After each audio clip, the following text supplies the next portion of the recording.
आज class 11th elasticity के lecture number 5 में हम लोग बात करेंगे निगमन की। तो इस चैप्टर के अंतर्गत कुछ निगमन हैं जिनके बारे में हम लोग लेक्चर 5 में करेंगे बात, और इसके बचे कुछ जो है आर्टिकल हैं उनके भी बारे में। इससे पहले हम लेक्चर 5 से पहले लेक्चर 4 में या उसके पहले के लेक्चरों में इस चैप्टर से रिलेटेड मेन चीज़ों की बात कर चुके हैं, जैसे विरूपक बल, प्रत्यास्थता की सीमा, विकृति क्या है, प्रतिबल क्या है, प्रत्यास्थता गुणांक क्या है। इस चैप्टर की मेन 3 चीज़ें हैं, प्रतिबल, विकृति, प्रत्यास्थता गुणांक, और तीनों के 3 प्रकार, उनके फार्मूले और उनके अन्य चीज़। इन सब के बारे में हम लोग पीछे के वीडियोज़ में लेक्चर्स में हम लोगों ने बात कर लिया है। अब लेक्चर नंबर 5 में हम निगमन की बात करेंगे। निगमन क्या क्या है, जैसे 2 क्लैंपों में कसे हुए तार में उत्पन्न तनाव बल। कोई तार है, 2 क्लैंप के बीच में कस दिया गया है, तो उसको हीटिंग देते हैं। जब ऊष्मा प्राप्त करता है तो फैलता है, एक्सपेंड करता है, तो उस पर क्या तनाव बल देता है। या ऊष्मा ठंडा होता है तो सिकुड़ता है, तो उस पर कितना तनाव बल, क्लैंपों के बीच में तनाव कितना खिंचाव करेगा, इसके बारे में एक निगमन होगा। दूसरा निगमन होगा प्रत्यास्थ स्थितिज ऊर्जा का। तीसरा निगमन होगा अंतराण्विक परमाणु बल का। तो इस प्रकार से ये निगमन होंगे, और पॉइसन अनुपात का निगमन किया जाएगा, ब्रेकिंग स्ट्रेस के बारे में निगमन किया जाएगा। तो आए हम लेक्चर 5 के अंतर्गत कुछ निगमन की बात करते हैं, इनमें से जो इस टॉपिक के लिए बहुत इम्पोर्टेंट है। कुछ फार्मूले इससे आएंगे, और पीछे के फार्मूलों से भी सवाल लगाए जाते हैं, और इनके निगमन से भी प्राप्त कुछ फार्मूले होंगे, उससे न्यूमेरिकल प्रॉब्लम हम लोग लगाएंगे। तो हम लोग सबसे पहले बात करते हैं 2 क्लैंपों में कसे हुए तार में उत्पन्न तनाव बल। 2 क्लैंपों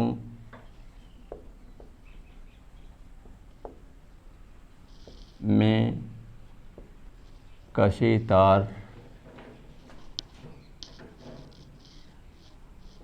में उत्पन्न तनाव बल। सबसे पहले हम इस निगमन की बात करते हैं, तनाव बल।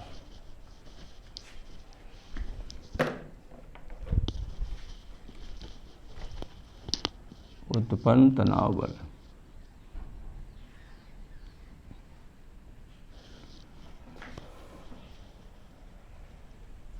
दो क्लैंपों में कसे तार में उत्पन्न तनाव। तो यहाँ बात करते हैं भाई, यहाँ क्लैंप है, यहाँ पर ऐसे क्लैंप लगा हुआ है, इसमें एक तार है यहाँ से यहाँ तक, या इसमें कसा हुआ है, क्लैंप के अंतर्गत ऐसे तार कसा हुआ है। अब इसको टेम्परेचर मिल रहा है, तो टेम्परेचर मिलने के साथ यह किस प्रकार से उत्पन्न कराएगा अपना तनाव बल, इसके बारे में हम लोग बात करते हैं। तो सबसे पहले हम बात करते हैं कि जो इसकी विकृति होती है, लंबाई में जो प्रसार होता है, रेखीय प्रसार गुणांक, वहाँ से हम बात करते हैं। तो यहाँ बात करेंगे हम रेखीय प्रसार गुणांक से। रेखीय प्रसार गुणांक, रेखीय प्रसार गुणांक में होता क्या है भाई, अल्फा बराबर,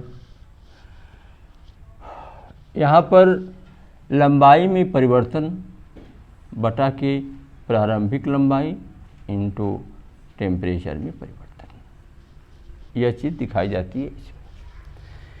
इसको जो L/L है, डेल्टा टी को हम इधर ट्रांसफ़र कर देते हैं, तो यहाँ से यह मालूम हो जाता है कि L/L बराबर अल्फ़ा इंटू डेल्टा टी, और यहाँ से मिल जाता है इस L/L को हम अनुदैर्ध्य विकृति कह सकते हैं। तो यहाँ से इसको हम अनुदैर्ध्य विकृति नाम दे सकते हैं, अनुदैर्ध्य विकृति। अब यहाँ से हमको ये मालूम हो गया कि अनुदैर्ध्य विकृति के बराबर हमारा अल्फ़ा इंटू डेल्टा टी होगा। अब हम तनाव बल प्राप्त करेंगे, यहाँ पर जो भी बल प्राप्त करेंगे या दाब प्राप्त करेंगे तो वो प्रतिबल के रूप में होता है। तो हम बात करेंगे यहाँ प्रतिबल की। तो प्रतिबल बराबर क्या होता है भाई? प्रतिबल बराबर होता है बल बटा के क्षेत्रफल। सीधे सीधे प्रतिबल बराबर बल बटा के क्षेत्रफल हो जाता है। तो यहाँ से हम निकाल सकते हैं कि बल बराबर क्या होगा। तो यहाँ से बल बराबर हो जाएगा हमारा प्रतिबल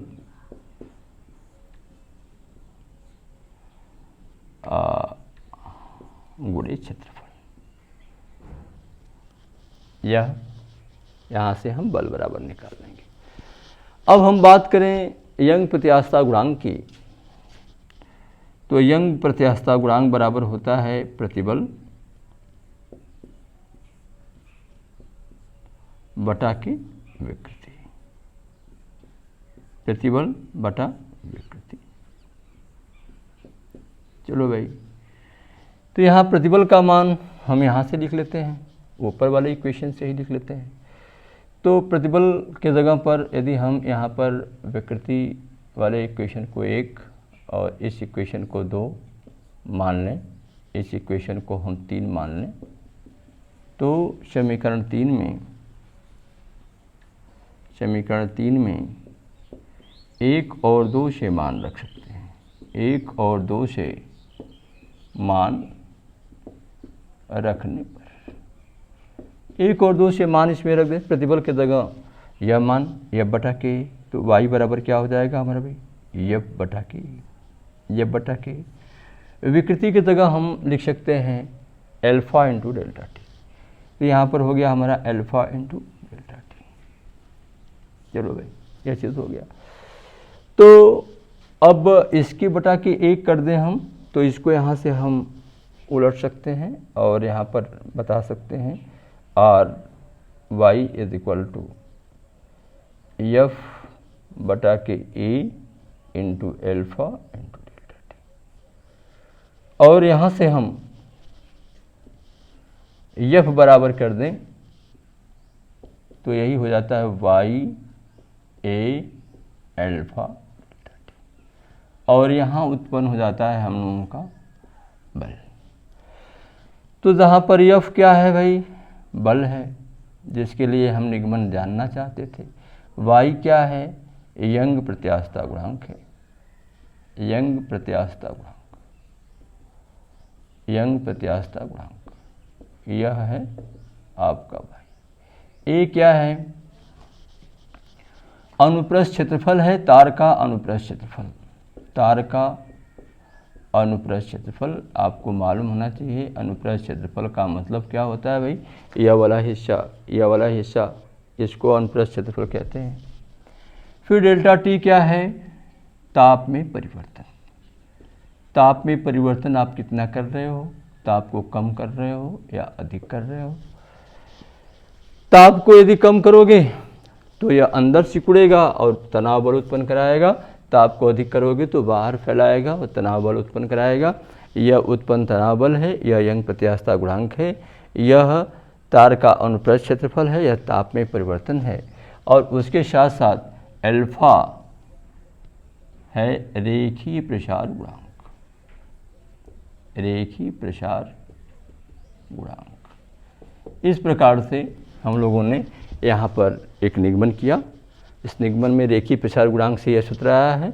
इस सूत्र की सहायता से हम अनुदैर्ध्य विकृति क्वेश्चन नंबर 1 में पा गए हैं। प्रतिबल का फार्मूला होता है बल बटा क्षेत्रफल। 2 समीकरण पा गए हैं और तीसरा समीकरण यंग प्रत्यास्थता गुणांक बराबर प्रतिबल बटा की विकृति।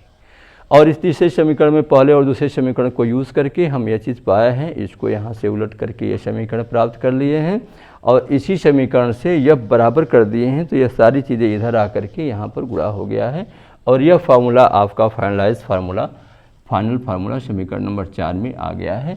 इस सूत्र की सहायता से हम आगे तनाव बल प्राप्त करेंगे। इसे आप देख लें, चाहे तो आप इसको नोट कर सकते हैं। अब हम लोग दूसरे निगमन की बात करेंगे। दूसरा निगमन होगा हम लोगों का प्रत्यास्थ स्थितिज ऊर्जा का। दूसरा निगमन प्रत्यास्थ स्थितिज ऊर्जा। हम प्रत्यास्थ स्थिर ऊर्जा के बारे में बात करेंगे। यह क्या होता भाई, प्रत्यास्थ स्थिर ऊर्जा क्या होता? प्रत्यास्थ स्थितिज ऊर्जा। स्थिर ऊर्जा का मतलब ही होता है कि किसी विशेष अवस्था के कारण जो ऊर्जा संचित होती है उसको हम स्थिर ऊर्जा कहते हैं। और यहाँ प्रत्यास्थता विशेष स्थिति है जिसके कारण हम स्थिर ऊर्जा प्राप्त कर रहे हैं, इसलिए इसको प्रत्यास्थ स्थिर ऊर्जा के नाम से जान रहे हैं। हम यहाँ पर बात करेंगे कि परिवर्ती बल द्वारा किया गया कार्य। यहाँ परिवर्ती बल इसलिए हम बताएंगे क्योंकि यहाँ पर प्रत्यास्थता की केस में परिवर्ती बल लगता है। यानी कोई चीज़ प्रत्यास्थ है, उसको खींच रहे हो, उसको खींचा जा रहा है या उसकी आकृति में परिवर्तन किया जा रहा है तो उसमें परिवर्ती बल लगता है, क्योंकि जितना खींचेंगे, जितना बल लगाएंगे उतना ही खींचा होगा। ज़्यादा बल लगाएंगे ज़्यादा खींचा होगा, कम बल लगाएंगे कम खींचा होगा, नहीं बल लगाएंगे कोई खिंचाव नहीं होगा। किसी वस्तु को एक स्थान से दूसरे स्थान उठा करके ले जाने के लिए एक नियत बल कार्य करता है, लेकिन किसी वस्तु को वहीं पर रख करके खींच कर उसकी लंबाई में परिवर्तन, उसके आयतन में परिवर्तन या उसके रूप में परिवर्तन करने में हम जो बल लगाते हैं, बल के अनुक्रमानुपाती के रूप में उसकी विकृतियाँ उत्पन्न होती हैं। इसको हम लोग हुक के नियम में भी पढ़ चुके हैं, जान चुके हैं। तो यहाँ परिवर्ती बल द्वारा कृत कार्य की बात करेंगे। परिवर्ती बल द्वारा कृत कार्य, तो आप जानते हो कि नियत बल द्वारा कार्य W बराबर FD होता है, जबकि परिवर्ती बल द्वारा किया गया कार्य हाफ FT होता है। हाफ F बल अगुणे विस्थापन। तो विस्थापन है भाई, कोई तार है उसकी लंबाई में परिवर्तन हुआ है तो L विस्थापन मान लो हो गया इसका, तो हम D के जगह L यूज़ कर लिए हैं। कोई तार है, इतना लंबा तार है, प्रारंभिक लंबाई यह है और इस पर हमने बल लगाया, बल लगा करके तार को यहाँ तक खींच दिया, यह स्मॉल L हो गया।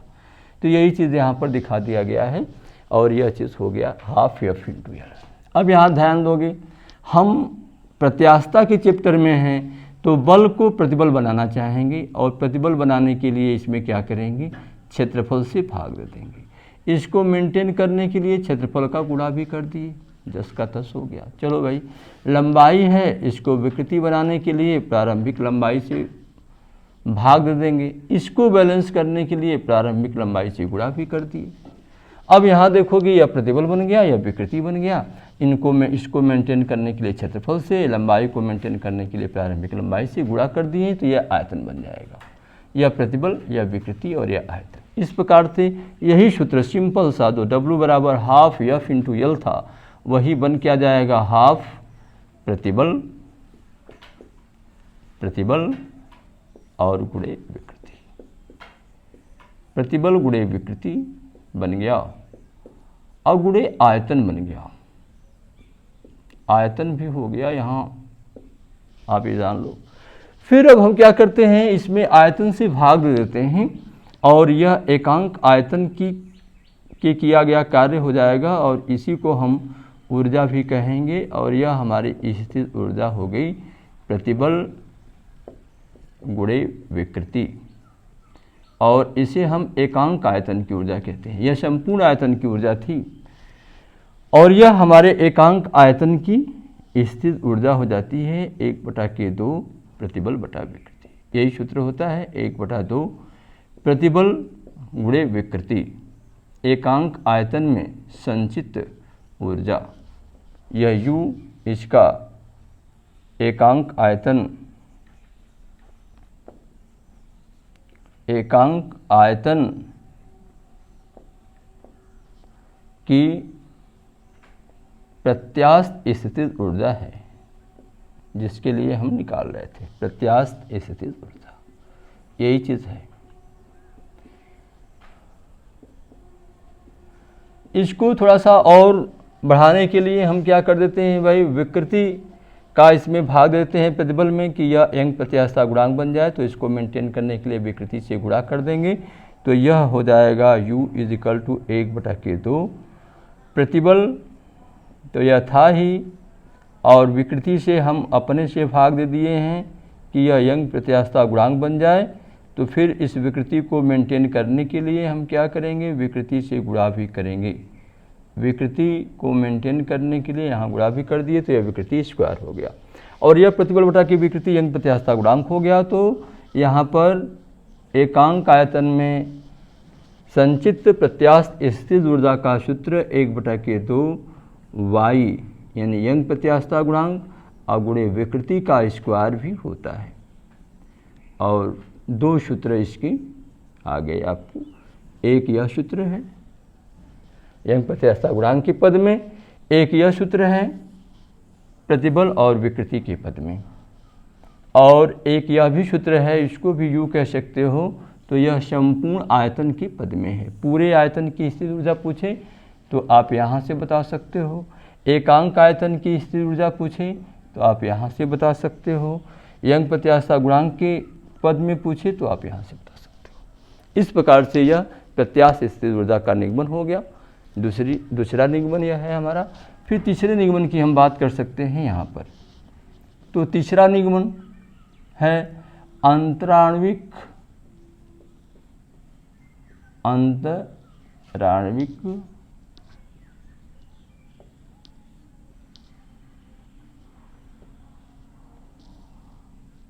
बल नियतांक।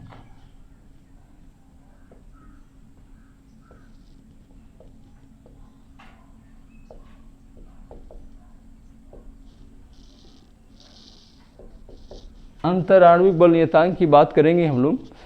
तो यहाँ पर बात करें कि एक कोई वस्तु है, यहाँ पर कोई तार है, छड़ है, इस पर एक बल लगता है F, इसकी प्रारंभिक लंबाई है L, इसके दो अणुओं के बीच की दूरी है R0, और ऐसे ऐसे बहुत ढेर सारे अणु हैं, इनसे इसका निर्माण हुआ है, इसकी टोटल लंबाई बनी है। तो हम ये बात कर सकते हैं कि इसकी टोटल लंबाई जो L है यह n R0 के बराबर होगी, क्योंकि R0 up to n terms, मान लो n अणु से मिलकर के बना हुआ है। इस पर जब हम फोर्स F लगाते हैं तो यह क्या करता है भाई, अपने लंबाई में वृद्धि कर देता है और यह इतना लंबा बन जाता है। तो हम यहाँ बात करेंगे कि मान लो एक अणु के बीच में जो दूरी बढ़ रही है वो R बढ़ रही है, स्मॉल r बढ़ रही है। इस प्रकार से यहाँ तक की दूरी R0 + R हो जाती है, और यह प्रत्येक अणु में बढ़ करके यह दूरी यहाँ तक आई है, इसलिए यह जो वृद्धि हुई है स्मॉल l की, इसको हम n r कह सकते हैं।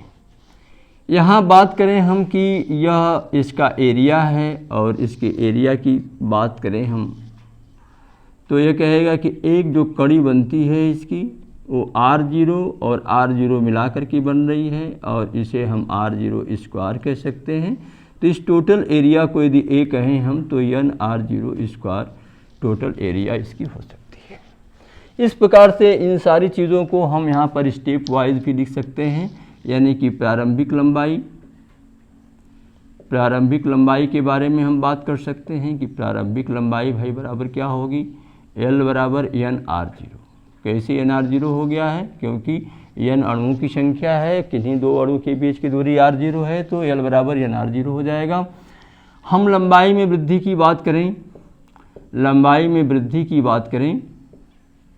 तो लंबाई में वृद्धि स्मॉल l बराबर n r हो जाएगा, क्योंकि एक अणु में वृद्धि r की हुई है, तो n अणु है तो n r हो गया। इसी प्रकार अनुप्रस्थ क्षेत्रफल की बात करें हम, यहाँ पर अनुप्रस्थ क्षेत्रफल की बात करें तो A बराबर n R0 स्क्वायर कह सकते हैं, क्योंकि एक अणु कड़ी बना करके, चार अणु कड़ी बना करके जो क्षेत्रफल घेरते हैं R0 स्क्वायर घेरते हैं, और इस प्रकार से कड़ियों की संख्या n है, इसलिए n R0 स्क्वायर हो जाएगा क्षेत्रफल।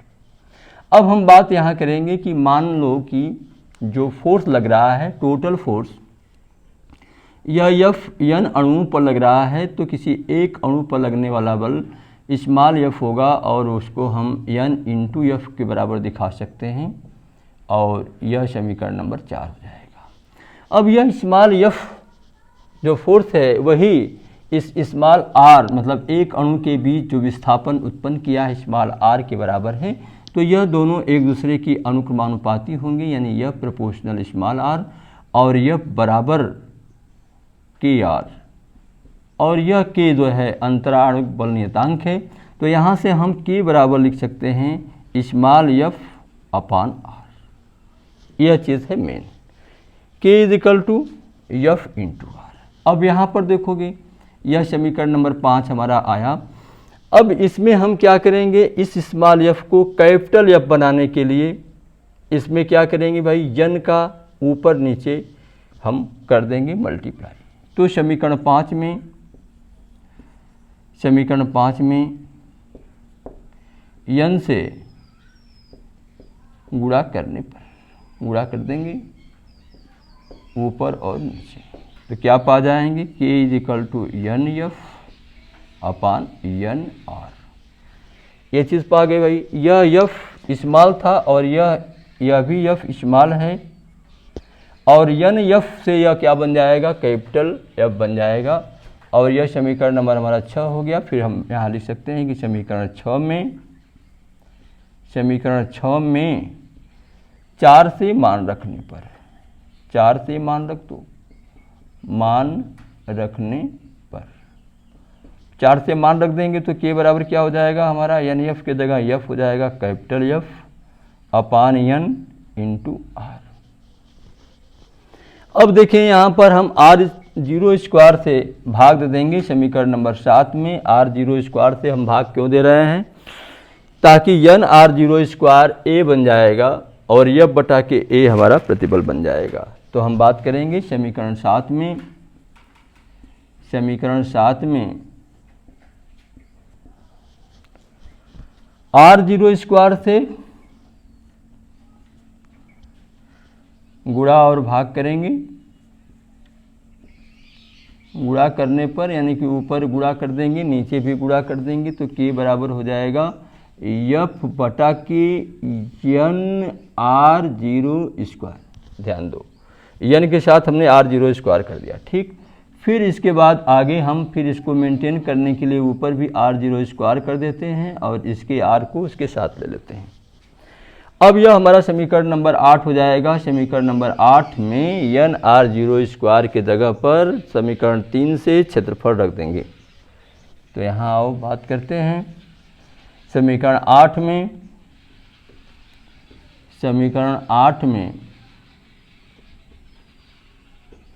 3 से मान रखने पर, मान रख देंगे, मान रखने पर यहाँ मान रख दिए भाई, तो क्या हो गया, अब की बराबर हो जाएगा यहाँ f बटा ए। यहाँ देखो f कैपिटल F बटा ए, एन आर जीरो स्क्वायर ए हो गया। अब यहाँ जो आर जीरो स्क्वायर है इसको दो पार्ट में हम बांट देंगे, आर जीरो बटा के आर लिख देंगे और एक आर जीरो बाहर कर देंगे। यहाँ ध्यान देने की बात है कि एफ बटा के ए को हम प्रतिबल लिख सकते हैं भाई, यह तो प्रतिबल हो गया, इसको हम प्रतिबल लिख सकते हैं। आर जीरो बटा के आर को क्या करेंगे भाई, आर जीरो और बटा के आर में एन का ऊपर नीचे गुणा कर देंगे और यहाँ पर एन आर जीरो के जगह पर यल समीकरण 1 से और समीकरण 2 से यहाँ पर स्मॉल यल लिख देंगे। तो यह क्या बन जाएगा, यह बन जाएगा प्रतिबल, यह तो प्रतिबल बन ही गया है, और यह बन जाएगा कैपिटल यल बटा के स्मॉल यल। और यह विकृति का उल्टा है, यह 1 अपान कर दिया जाए तो विकृति हो जाएगी आई इंटू आर जीरो। तो इसको हम सीधे सीधे प्रतिबल बटा विकृति लिख देंगे, इसको उल्टा करने पर विकृति हो जाएगा, तो इसी को हम 1 अपान विकृति समझ करके इसके नीचे लिख देते हैं विकृति। अब यह प्रतिबल बटा के विकृति हो जाता है। यह विकृति कहाँ से आया भाई, यही चीज़ है, यह स्मॉल यल बटा कैपिटल यल रहता तो विकृति होता, तो 1 अपान विकृति हो जाएगा, तो इसको विकृति लिख दिए और इंटू आर जीरो। अब यह देखिए इसी को यंग प्रत्यास्थता गुणांक कहेंगे और यहाँ से हमारा K is equal to Y into R zero आता है और यह अंतरा परमाणु बल नियतांक का निगमन हो जाता है समीकरण नंबर 9, जहाँ पर के अंतरा परमाणु बल नियतांक है, बल नियतांक यह है और वाई यंग प्रत्यास्थता गुणांक, यंग प्रत्यास्थता गुणांक है। इन पर सवाल पूछे जाते हैं, इसलिए यह सूत्र याद रखना ज़रूरी है। और आर जीरो अणुओं के बीच की साम्य दूरी, इसको हम साम्य दूरी कहते हैं। इतनी दूरी किसी भी दो अणु के बीच में रहती है। इस प्रकार से प्रत्यास्थ स्थिर ऊर्जा और अंतराणुक बल नियतांक के निगमन हो गए। तो इन निगमनों के साथ आज का लेक्चर यहीं पर समाप्त होता है। अगला लेक्चर इसके आगे आपको जो भी बचे हुए आर्टिकल हैं वो और कुछ न्यूमेरिकल प्रॉब्लम लेकर के आएंगे। धन्यवाद।